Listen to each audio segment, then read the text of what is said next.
Hello class 9th, welcome to learn with Zenith Guru. मैं हूं निकी पंडित और आज हम करने वाले हैं बैक एक्सरसाइज के क्वेश्चन। आज के क्वेश्चन आंसर के बाद हमारा जो सेकंड चैप्टर है वो पूरी तरीके से फिनिश हो जाएगा। स्टार्ट करते हैं फिर फर्स्ट क्वेश्चन से। और फर्स्ट क्वेश्चन है हमारे पास, Which separation techniques will you apply for the separation of the following? इन सब में से हमें क्या करना है? सेपरेशन टेक्निक अप्लाई करनी है इन सबको सेपरेट करने के लिए। फर्स्ट है हमारे पास sodium chloride from its solution in water. अब वाटर के अंदर सोडियम क्लोराइड है यानी कि नमक है, हमें इन दोनों को सेपरेट करना है। तो हम क्या करेंगे? वाटर को हम इवापोरेट करवा देंगे। जैसे ही वाटर इवापोरेट होगा हमारे पास बच जाएगा सिर्फ सॉल्ट। तो यहाँ पे जो टेक्निक यूज होगी वो होगी इवापोरेशन। इवापोरेशन। सेकंड है हमारे पास question, ammonium chloride from a mixture containing sodium chloride and ammonium chloride. हमारे पास एक मिक्सचर है सोडियम क्लोराइड का और अमोनियम क्लोराइड का, हमें उसे सेपरेट करना है। तो यहाँ पे हम प्रोसेस यूज करेंगे सब्लिमेशन। अब मुझे ये बताओ सब्लिमेशन क्या होता है? यहाँ पे हमने यूज किया सब्लिमेशन। सब्लिमेशन का मतलब होता है कि सॉलिड से डायरेक्टली यहाँ पे हम गैस में कन्वर्ट करते हैं। जब कन्वर्जन होता है solid to gas without passing through the liquid, उस पॉइंट को हम कहते हैं वहां पे सब्लिमेशन हो रहा है। तो यहाँ पे होगा सब्लिमेशन। इसके बाद है small pieces of metal in the engine oil of car. Engine oil है, जो कार का इंजन ऑयल होता है उसमें स्मॉल पीसेस मेटल के हैं। तो हम उसको कैसे सेपरेट करेंगे? या तो हम उसे मैनुअली निकाल दें या तो हम उसको क्या करेंगे? फिल्टर कर लेंगे। तो यहाँ पे हम प्रोसेस यूज करेंगे फिल्टरेशन।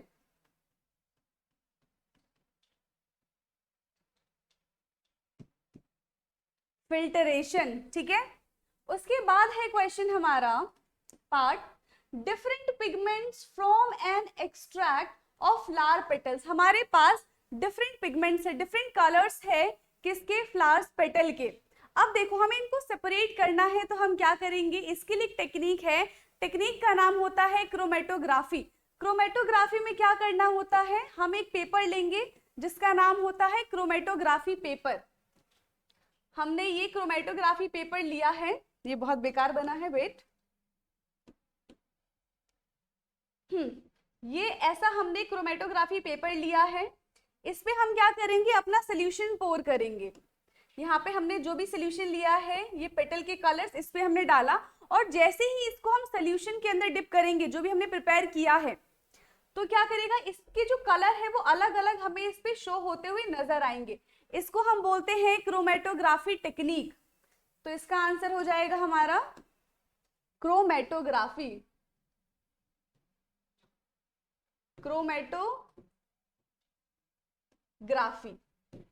ठीक है। नेक्स्ट है ई हमारे पास, बटर फ्रॉम कर्ड, यानी कि कर्ड से बटर को अलग करना है। तो कैसे करेंगे? इसके लिए हम यूज करते हैं प्रोसेस सेंट्रीफ्यूगेशन। सेंट्रीफ्यूगेशन का मतलब होता है कि जब हम कर्ड को बहुत तेज से स्टिर करेंगे तो उसमें से बटर अपने आप बाहर आ जाएगा। प्रोसेस का नाम है सेंट्रीफ्यूगेशन।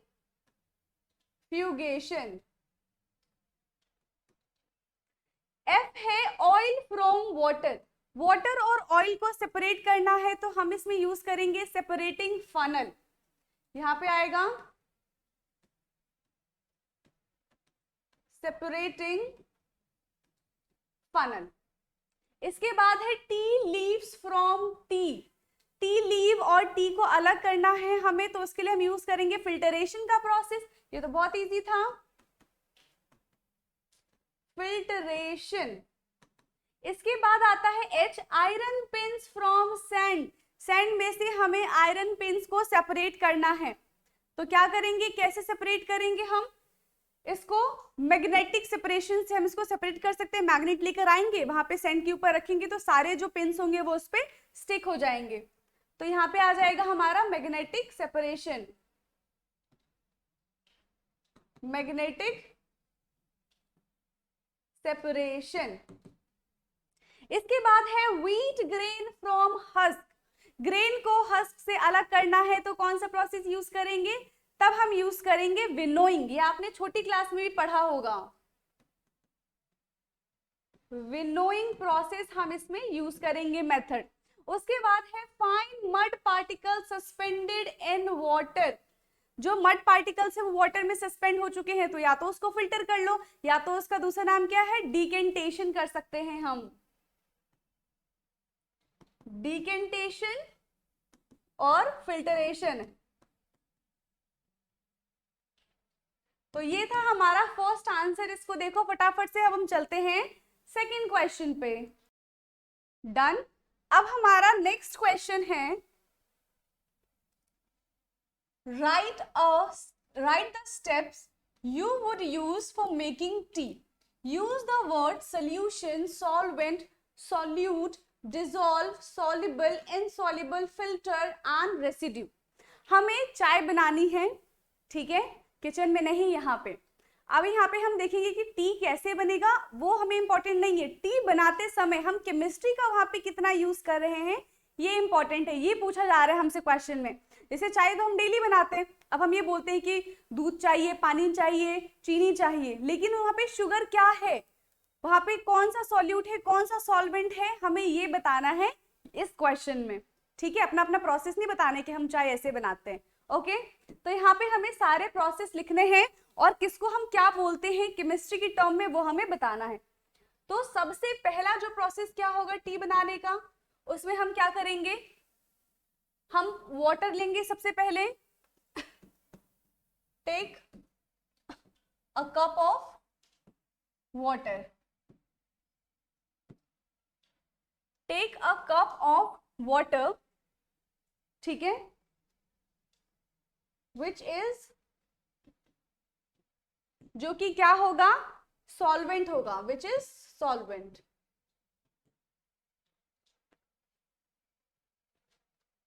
And boil it. हमने क्या किया है, कंटेनर में कप ऑफ वाटर लिया है और उसको बॉईल कर रहे हैं। सेकंड है हमारा add sugar in that water, add sugar in that water where sugar is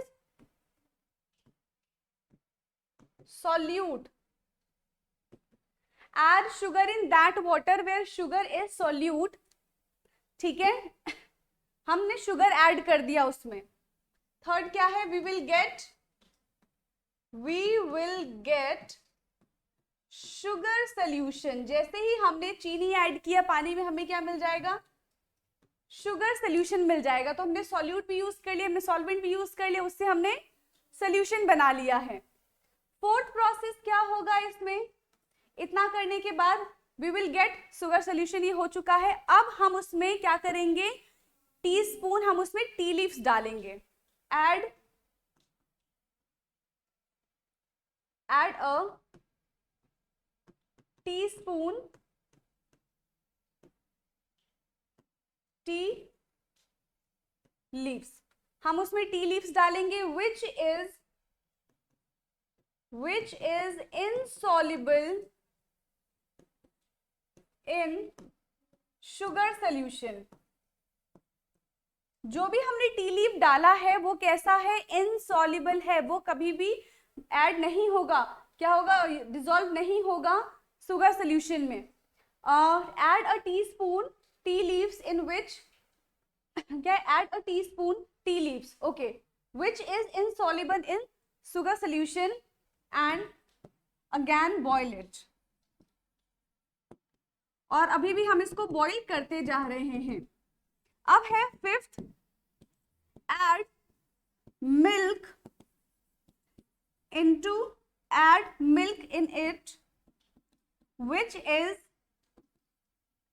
which is soluble। अब हमने जो मिल्क डाला है वो कैसा है, add milk in it which is soluble।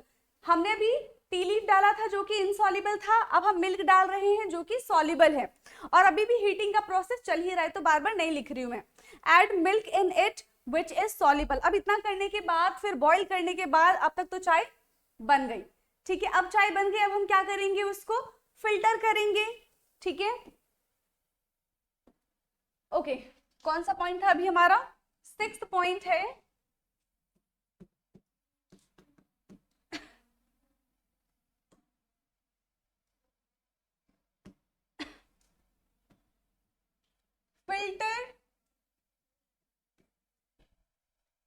filter the tea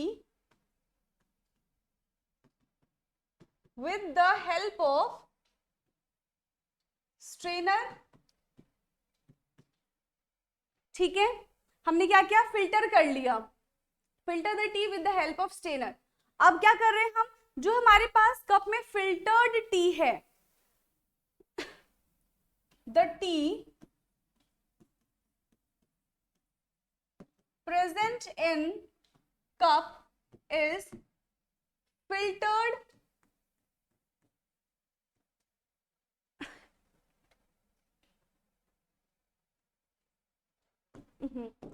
क्या लिखेंगे? The T present in cup is filtered and the tea leaves is residue।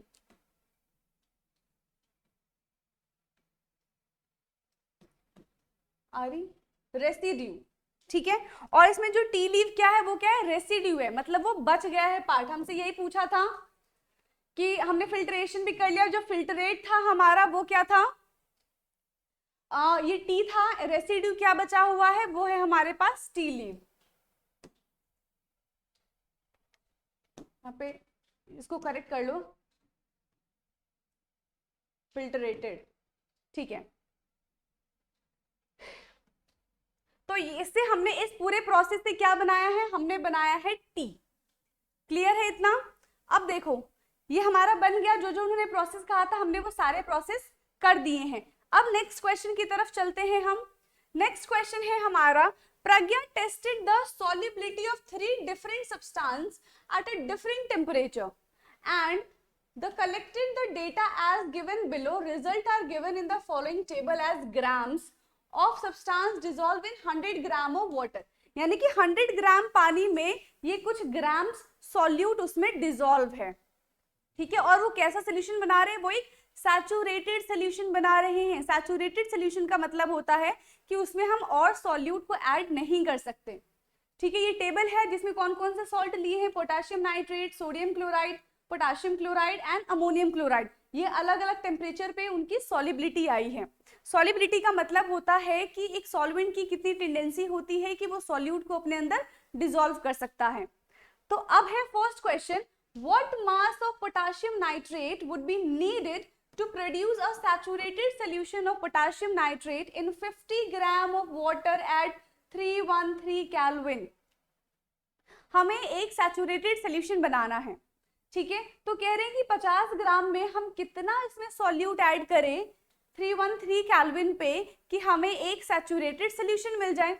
हमें देखो 313 केल्विन कहाँ है? ये है 313 केल्विन, और हमें लेना है सॉल्ट पोटेशियम नाइट्रेट।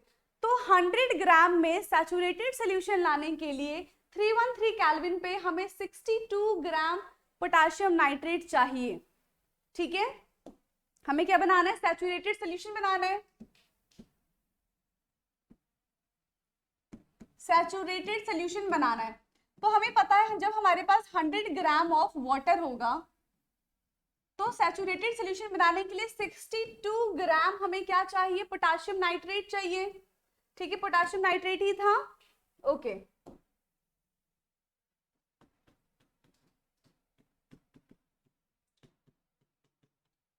हमने लिया 62 ग्राम पोटेशियम नाइट्रेट। अभी भी हमें सैचुरेटेड सॉल्यूशन ही बनाना है, लेकिन जब हमने वाटर को हाफ कर दिया तो उसमें जो हम सॉल्यूट डालेंगे वो भी तो आधा ही डालेंगे।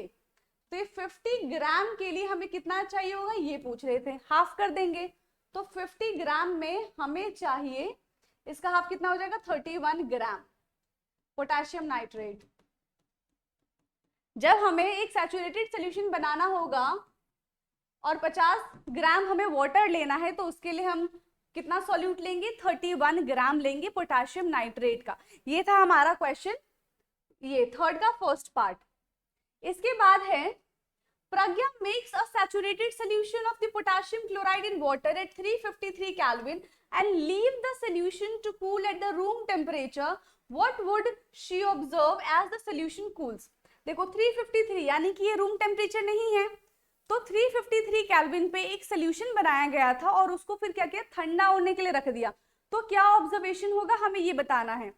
तो जब भी हम सॉल्यूट को सॉल्वेंट में ऐड करते हैं एट हायर टेम्परेचर, तब तो वो इजीली ऐड हो जाता है, लेकिन जैसे ही टेम्परेचर डाउन होता है सॉल्यूट के पार्टिकल्स आपस में कोलाइड होके फिर से उसके क्रिस्टल्स बनाना स्टार्ट कर देते हैं, जो भी हमने सॉल्यूट उसमें ऐड किया है। तो यहाँ पे जब हम देखेंगे ऑब्जर्वेशन, तो इसमें होगा कि जो भी सॉल्ट लिया गया है यहाँ पे उसके क्रिस्टल्स बाद में हमें रीअपियर होते हुए नजर आएंगे। ठीक है, तो बी वाले का क्या हो जाएगा, यहाँ पे ये ए है हमारा, बी वाला है when temperature fall down, when temperature fall down. ठीक है, जैसे ही टेम्परेचर कम होगा, when temperature fall down we observe the crystal of, किसके क्रिस्टल्स देखने के लिए मिलेंगे हमें, पोटाशियम क्लोराइड के। We observe the crystal of potassium chloride, potassium chloride, हमें यहाँ पे पोटाशियम क्लोराइड के क्रिस्टल्स देखने के लिए मिलेंगे। सी है find the solubility of each salt, हमें सॉल्युबिलिटी बतानी है सारे सॉल्ट्स के 293 kelvin. Which salt has the highest solubility at this temperature, कौन से सॉल्ट की हाईएस्ट सॉल्युबिलिटी होगी इस टेम्परेचर पे। तो देखो 293, इसमें डायरेक्टली हम ऐसे लिखेंगे, पोटाशियम का 32 ग्राम है, सोडियम क्लोराइड का 36 ग्राम है, पोटाशियम क्लोराइड का 35 ग्राम है एंड सोडियम क्लोराइड का 37 ग्राम है। ठीक है, ये फर्स्ट पार्ट का आंसर था। सेकेंड पार्ट इन्होंने पूछा है which has the highest solubility at this temperature, इसमें भी हाईएस्ट सॉल्युबिलिटी किसकी है, तो सबसे ज्यादा नंबर कौन सा है, 37 है, यानी कि अमोनियम क्लोराइड की हाईएस्ट सॉल्युबिलिटी है एट 293 केल्विन पे। क्लियर है, ये हमारा सी पार्ट था। डी पार्ट है what is the effect of change of temperature on the solubility of salt, solubility of salt का टेम्परेचर से क्या लेना देना है, क्या इफेक्ट करता है टेम्परेचर और टेम्परेचर सॉल्युबिलिटी पे। देखो जैसे ही हम टेम्परेचर इंक्रीज करेंगे, जो सॉल्युबिलिटी है सॉल्ट की वो इंक्रीज हो जाएगी, लेकिन जैसे ही हम टेम्परेचर डाउन करेंगे सॉल्युबिलिटी डिक्रीज हो जाएगी। जैसे कि हम चाशनी वगैरह बनाते हैं, तो चाशनी वगैरह बनाने के लिए क्या करते हैं, पहले नॉर्मल पानी में हमने जब चीनी डाला तो वो कुछ टाइम तक ही उसमें डिसॉल्व होता है, फिर उसके बाद वो डिसॉल्व होना बंद कर देता है, तो हम क्या करते हैं, उसको हीट कर देते हैं। जैसे ही हम उसे हीट करते हैं तो उसकी जो सॉल्युबिलिटी की टेंडेंसी है वो और ज्यादा बढ़ जाती है, फिर हम उसमें और ज्यादा सॉल्ट ऐड कर, सॉरी शुगर हम उसमें और ज्यादा ऐड कर देते हैं, तभी चाशनी बनती है, सॉल्ट के साथ नहीं बना लेना। ठीक है, तो शुगर हम उसमें ऐड करते हैं तो चाशनी बनती है। तो हमने यहाँ पे क्या देखा, जैसे ही हमने टेम्परेचर इंक्रीज किया तो उस वाटर की जो टेंडेंसी थी सॉल्यूट को अपने अंदर डिसॉल्व करने की वो भी बढ़ गई, यानी कि टेम्परेचर इंक्रीज करने पे सॉल्युबिलिटी इंक्रीज होती है। तो यहाँ पे हम क्या लिखेंगे, D part, on increasing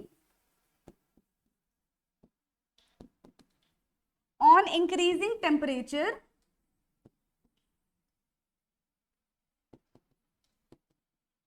solubility of salt increase, temperature increase करने से जो सॉल्युबिलिटी है सॉल्ट की वो भी क्या होगी, इंक्रीज होगी। अब नेक्स्ट क्वेश्चन है हमारा, explain the following giving example. अब हमें इसको एक्सप्लेन करना है कि ये सारी चीजें होती क्या है। सबसे पहला है हमारे पास सैचुरेटेड सोल्यूशन। सैचुरेटेड सोल्यूशन क्या होता है, जब हम सॉल्वेंट में और सॉल्यूट ऐड नहीं कर सकते, सॉल्वेंट की टेंडेंसी खत्म हो जाती है और सॉल्यूट ऐड करने के लिए एट अ गिवन टेम्परेचर, तो हम उस पॉइंट को कहते हैं कि वहां पे सैचुरेशन आ चुका है। इसको लिखेंगे अब हम सैचुरेटेड सोल्यूशन। पहला है ए इज सैचुरेटेड सोल्यूशन, इसमें क्या हो जाएगा, when no more solute can dissolve when no more solute can dissolve in given solvent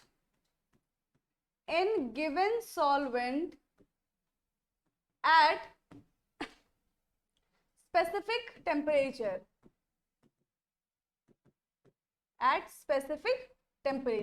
तो उस पॉइंट को हम कहते हैं सैचुरेटेड सोल्यूशन। बी है प्योर सब्सटेंस। प्योर सब्सटेंस क्या होता है? बी इज प्योर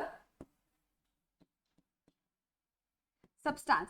तो देखो प्योर सब्सटेंस या तो वो एक ही टाइप के एलिमेंट से मिलके बना हो, जैसे गोल्ड है, सिल्वर है, या तो वो एक से ज्यादा टाइप के एलिमेंट से मिलके बना हो, बट वो जो कॉम्बिनेशन है एलिमेंट का वो फिक्स रेशियो में होना चाहिए। जैसे वाटर का, वाटर को हम इम्प्योर नहीं बोलते, लेकिन वाटर तो एक टाइप के एलिमेंट से मिलके बना ही नहीं है।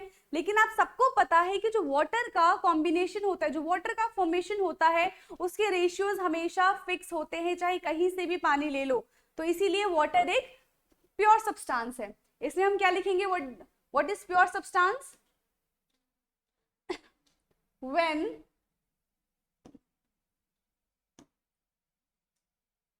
when substance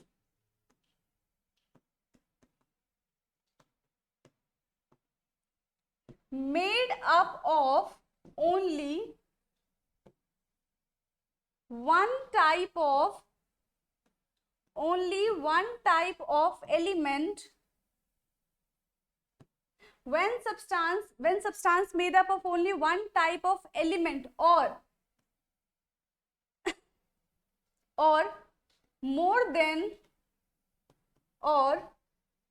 than one type of element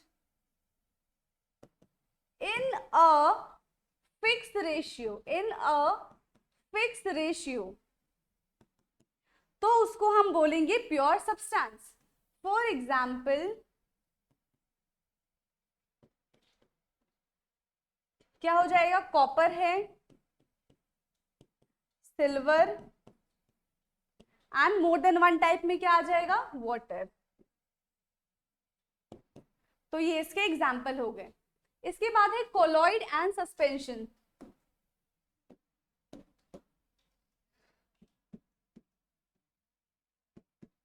colloid क्या होता है? कोलॉइड एक टाइप का सोल्यूशन है, बट इसके जो पार्टिकल्स होते हैं वो सोल्यूशन के पार्टिकल से बड़े होते हैं, बट इतने भी बड़े नहीं होते कि हम उसको अपने नेकेड आई से देख सकें। ठीक है, तो colloid it is a type of solution, it is a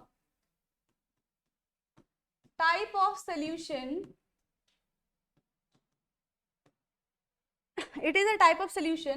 its particles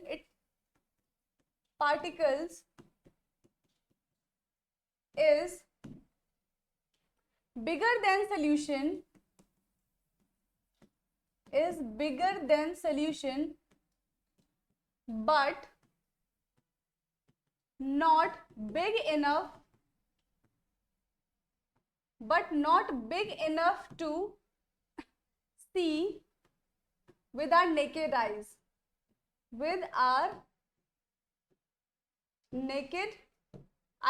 इतने भी बड़े नहीं होते कि हम उसको अपनी नेकेड आई से देख सके। ठीक है, ये है हमारा कोलॉइड।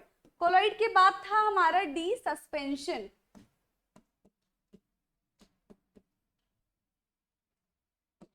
सस्पेंशन क्या है? ये एक टाइप का हेट्रोजीनियस मिक्सचर है। It is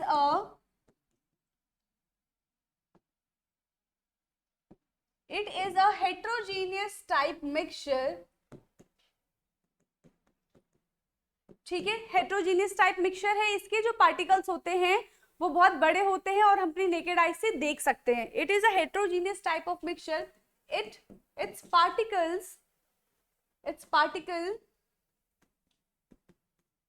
its particle is big enough to see with our naked eyes। ठीक है, इसके जो पार्टिकल्स होते हैं अपनी नेकेड आई से देख सकते हैं। एंड जब इस टाइप के सॉल्यूशन को हम थोड़ी देर के लिए अनडिस्टर्ब छोड़ देंगे तो इसके पार्टिकल्स नीचे सेटल डाउन हो जाएंगे।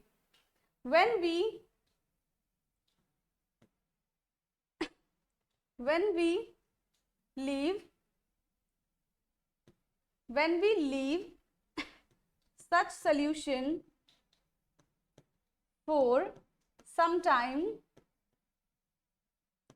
they settle down. ठीक है, hence this is not stable solution, hence this is not stable solution. अगर स्टेबल सोल्यूशन होता तो नीचे सेटल डाउन ही नहीं होता, और ये स्टेबल सोल्यूशन नहीं होते, ऐसे कोलॉइड भी स्टेबल सोल्यूशन नहीं होते हैं। तो ये था हमारा क्वेश्चन, इसको नोट डाउन करो, फिर चलते हैं नेक्स्ट क्वेश्चन पे। नेक्स्ट क्वेश्चन है हमारा, classify each of the following as a homogeneous और अ हेट्रोजीनियस मिक्सचर। हमें क्लासीफाई करना है कि इनमें से कौन सा होमोजीनियस मिक्सचर है और कौन सा हेट्रोजीनियस मिक्सचर है। तो होमोजीनियस मिक्सचर में क्या होता है कि हमें एक यूनिफॉर्म सोल्यूशन मिलता है जिसमें बाउंड्री सेपरेट नजर नहीं आती है। वहीं अगर हम बात करें हेट्रोजीनियस मिक्सचर की, तो उसमें जो सारे पार्टिकल्स होते हैं वो एक साथ अच्छे से कंबाइन नहीं होते, हमें अलग अलग पार्टिकल्स की कॉम्पोजिशन अलग अलग से दिखाई देते हैं, वो होता है हेट्रोजीनियस, और इसमें बाउंड्रीज हमें विजिबल होती हैं। तो अब इसमें हमें मेंशन करना है होमोजीनियस एंड हेट्रोजीनियस। होमोजीनियस और हेट्रोजीनियस। तो सबसे पहले आता है हमारा सोडा वाटर। सोडा वाटर में हमें कुछ भी अलग से नजर नहीं आता, पूरा एक प्योर पानी ही नजर आता है, तो ये होमोजीनियस हो जाएगा, सोडा वाटर। सेकंड है वुड। वुड क्या होगा, हेट्रोजीनियस होगा। फिर आता है सॉइल। सॉइल भी मिक्सचर है, तो ये भी हेट्रोजीनियस में ही आएगा। विनेगर। विनेगर हमारा होमोजीनियस है। फिर आता है फिल्टर्ड टी। हमने एयर नहीं लिखा ना, हाँ, एयर हमारा हेट्रोजीनियस में आता है। और फिल्टर्ड टी तो फिल्टर हो चुका है, तो वो हमारा होमोजीनियस में है। फिल्टर्ड टी क्लियर है। नेक्स्ट क्वेश्चन है, how would you confirm that a colourless liquid given to you is a pure water.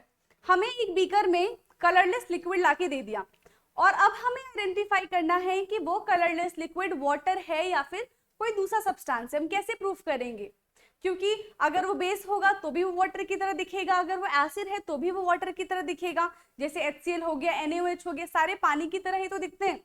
तो हम कैसे आइडेंटिफाई करेंगे। आपको एक चीज पता है वाटर के बारे में, जब हम वाटर को बॉईल करते हैं तो वो इवापोरेट होना स्टार्ट कर देता है, उसके जो वेपर्स होते हैं वो कन्वर्ट होना स्टार्ट, उनके जो सॉलिड लिक्विड पार्टिकल्स होते हैं वो वेपर में कन्वर्ट होना स्टार्ट हो जाते हैं। बट उनका एक स्पेसिफिक टेम्परेचर है, वो टेम्परेचर क्या, 100 डिग्री सेल्सियस। अगर हमारे पास गिवन जो सोल्यूशन है, जो कलरलेस सोल्यूशन है, अगर वो 100 डिग्री पे बॉईल होना स्टार्ट हो जाता है, मतलब हमारे पास प्योर वाटर है। एक तो ये तरीका है, दूसरा हम उसको फ्रीज करके देख सकते हैं। अगर वो 0 डिग्री सेल्सियस पे फ्रीज हो जाता है तो हमारे पास प्योर वाटर है, अदरवाइज या तो कंटामिनेटेड वाटर है या फिर इसमें मतलब वाटर के अलावा ये कुछ दूसरा सब्सटेंस है। ठीक है, तो हम इसमें कैसे कंफर्म करेंगे। we know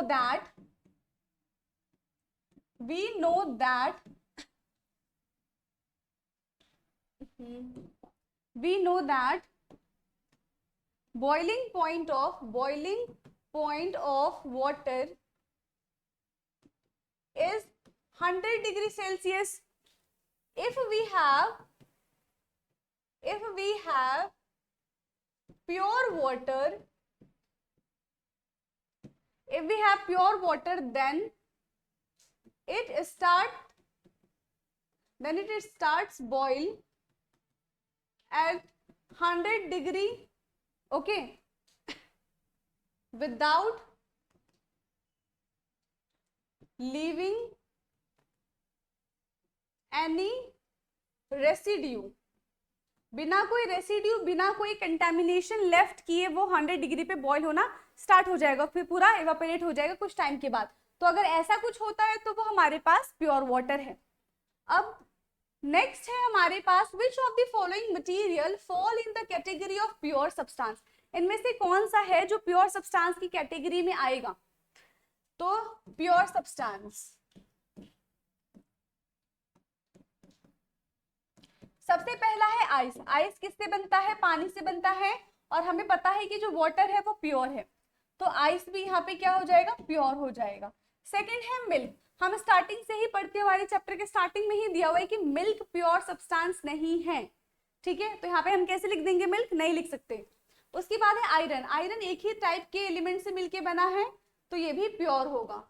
उसके बाद हाइड्रोक्लोरिक एसिड। हाइड्रोक्लोरिक एसिड एक कंपाउंड है जो कि फिक्स रेशियो से मिलके बना होगा, तो ये भी क्या होगा हमारा? ये भी हमारा प्योर सब्सटेंस में ही आएगा,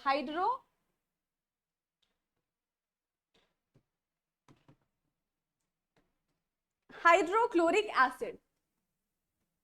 अब है हमारे पास कैल्शियम ऑक्साइड। कैल्शियम ऑक्साइड क्या है? ये भी एक कंपाउंड है, तो ये भी प्योर होगा, कैल्शियम ऑक्साइड। और है हमारे पास मर्क्यूरी। देखो मर्क्यूरी भी क्या है? एक सिंगल एलिमेंट से मिलके बना होगा, जो कि मर्क्यूरी के ही पार्टिकल्स होंगे, तो ये भी हमारा प्योर है। ब्रिक। ब्रिक कैसा होता है? ये सॉइल से मिलके बनता है, इसमें बहुत सारे कंटामिनेशन होते हैं, प्लस अदर चीजें भी हम इसमें यूज करते हैं, तो ये प्योर सब्सटेंस में नहीं आएगा। उसके बाद है वुड। वुड भी नहीं आएगा, और एयर भी हमारा इम्प्योर है, कंटामिनेटेड है, तो ये इतने जो है ये प्योर सब्सटेंस की कैटेगरी में आएंगे, बाकी सब इम्प्योर की कैटेगरी में आएंगे। नेक्स्ट है identify the solution among the following mixture. In mixture में से हमें सोल्यूशन फाइंड आउट करना है।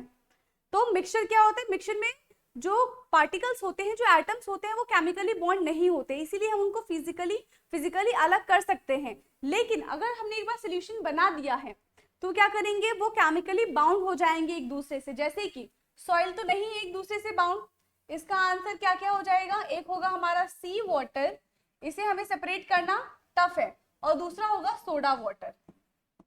ये दोनों हमारे सोल्यूशन है, बाकी ये दोनों सोल्यूशन नहीं है, सॉइल एंड कोल। क्लियर है? हमसे सोल्यूशन ही पूछा था, आइडेंटिफाई द सोल्यूशन अमंग, ठीक है। नेक्स्ट है Which of the following will show Tyndall effect? इनमें से बताना है कि कौन सा Tyndall effect शो करेगा। Tyndall effect का मतलब होता है scattering of beam of light. जब हम लाइट को स्कैटर्ड कराते हैं, उस पार्ट को हम बोलते हैं कि Tyndall effect है। तो इसमें कौन सा, इसमें जो गिवन है वो कौन सा Tyndall effect शो करेगा? इसमें से जो सोल्यूशन दिया हुआ है, जैसे कि हम पे सॉल्ट सोल्यूशन है, तो ये तो एक होमोजेनियस मिक्सचर बनाएगा, तो ये तो लाइट को स्कैटर्ड करेगा ही नहीं। उसके बाद है मिल्क। मिल्क क्या होता है? अगर हम वाटर में मिल्क डालेंगे तो वो कुछ टाइम के बाद नीचे सेटल डाउन हो जाएगा और लाइट को पास करने में हेल्प करेगा। तो पहला है हमारा मिल्क, ये सेपरेट करेगा। कॉपर सल्फेट सोल्यूशन नहीं करेगा, ये हमारा बी था। और D starch solution. Starch solution, ये दोनों ही लाइट को स्कैटर्ड करेंगे एंड टिंडल इफेक्ट शो करेंगे। क्लियर है? नेक्स्ट है अब हमारा classify the following into elements, compound and mixture. In given में से हमें बताना है कौन सा एलिमेंट है, कौन सा कंपाउंड है एंड कौन सा मिक्सचर है। सबसे पहला है सोडियम। सोडियम होता है हमारा एलिमेंट। सॉइल क्या है? ये एक टाइप का मिक्सचर है, यहाँ पे आएगा मिक्सचर। शुगर सोल्यूशन, ये क्या है? ये भी हमारा मिक्सचर ही है, ठीक है। उसके बाद है सिल्वर। सिल्वर क्या है? मेटल है, यानी कि एलिमेंट है। कैल्शियम कार्बोनेट, ये क्या है? कंपाउंड है। टिन, ये भी एलिमेंट है। सिलिकॉन भी एलिमेंट है। कोल हमारा क्या है? मिक्सचर है। एयर भी हमारा मिक्सचर है। सोप क्या है? सोप का फॉर्मूला क्या होता है? C17H35COONA, ठीक है। फैटी एसिड्स प्रेजेंट होते हैं, तो ये हमारा क्या हो जाएगा? ये हमारा कंपाउंड है। मीथेन हमारा कंपाउंड है। कार्बन डाइऑक्साइड कंपाउंड है। एंड ब्लड हमारे क्या है? मिक्सचर है। तो इस टाइप से हम इसको कैटेगराइज कर सकते हैं। अब लास्ट क्वेश्चन है which of the following are chemical change. इनमें से बताना है कि कौन सा केमिकल चेंज होगा। केमिकल चेंज में क्या होता है? नया प्रोडक्ट बनता है और उससे वापस से हम पुराना प्रोडक्ट भी नहीं बना सकते हैं। सबसे पहला है ग्रोथ ऑफ प्लांट। प्लांट का ग्रोथ है, एक बार अगर प्लांट बड़ा हो गया तो वापस से वो छोटा नहीं हो सकता, है ना। अब ऐसा सोचो कि हम उसको कट करके छोटा कर दे तो वो सिर्फ हाइट में छोटा होगा, वैसे छोटा नहीं होगा। तो ये क्या हो जाएगा? केमिकल चेंज है। रस्टिंग ऑफ आयरन, एक बार आयरन में जंग लग गया तो वो खराब ही होगा, वापस से हम उसको नया नहीं कर सकते, तो ये भी हमारा केमिकल चेंज है। Mixing of iron filling and sand, iron filings और सैंड को हम मिक्स कर रहे हैं तो हम उसको क्या कर सकते हैं, हम उसको मैग्नेट की हेल्प से सेपरेट भी कर सकते हैं, तो ये हमारा फिजिकल चेंज है, तो ये नहीं होगा। कुकिंग ऑफ फूड, एक बार खाना बन गया तो बन गया, उसको वापस से रॉ में चेंज हम नहीं कर सकते, तो केमिकल चेंज है। इसके बाद है digestion of food, food digestion हो चुका है, उसका डाइजेस्ट हो चुका है, तो ये किसमें आएगा, केमिकल चेंज में। फ्रीजिंग ऑफ वाटर, ये हमारा फिजिकल चेंज है। बर्निंग ऑफ कैंडल, ये फिजिकल चेंज और केमिकल चेंज दोनों है, बट क्वेश्चन में हमसे केमिकल चेंज के बारे में पूछा है, तो हम यहाँ पे लिख देंगे कि हाँ ये केमिकल चेंज के अंडर आएगा। हमने सारे क्वेश्चंस कंप्लीट कर लिए हैं, चैप्टर पूरी तरीके से कंप्लीट है, बस इसके एग्जाम्पलर बचे हुए हैं। अभी हम क्या कर रहे हैं, फर्स्ट चैप्टर का एग्जाम्पलर कर रहे हैं, ठीक है। जब जैसे ही फर्स्ट चैप्टर का एग्जाम्पलर खत्म होगा, सेकंड चैप्टर के एग्जाम्पलर पे आएंगे, तब तक क्वेश्चंस प्रैक्टिस करते रहो।